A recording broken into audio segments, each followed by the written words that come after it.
wakwa-Oppenheimer wanikela ngemali engaphezu kuka-50 million emaqenjini amane ezepolitiki. Kungenzeka ukuthi ukhetho seludlule isikhathi eside kodwa umndeni wakwa-Oppenheimer usasiza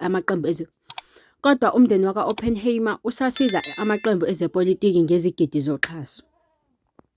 Umndeni wakwa-Oppenheimer ongusozigidi unikele ngesamba sika-51 million emaqenjini amane ehlukene ezepolitiki phakathi kuka-Ephreli noJuni kulo nyaka, nokuqinisa isikhundla sawo njengomxhasi omkhulu wezepolitiki ezweni.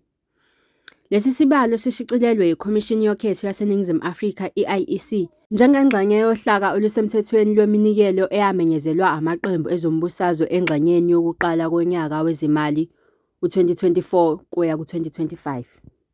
Njengoba umthetho wokuxhasa ngezimali kwezepolitiki washaywa ngo-Ephreli 2021, amaqembu ezepolitiki kumele amemezele iminikelo engaphezu kuka-100,000.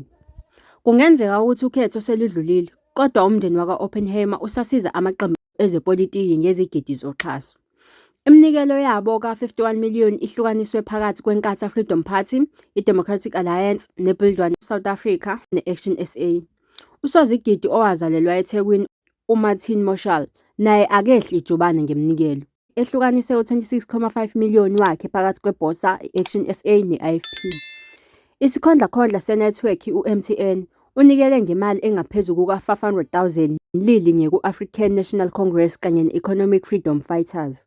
Iminikelo yaka-MTN ibingamakhadi eSIM, idatha yeselula namarutha e-Wi-Fi. Izindaba usifundelwa uSinothile Makhumulo. Stay connected, stay informed.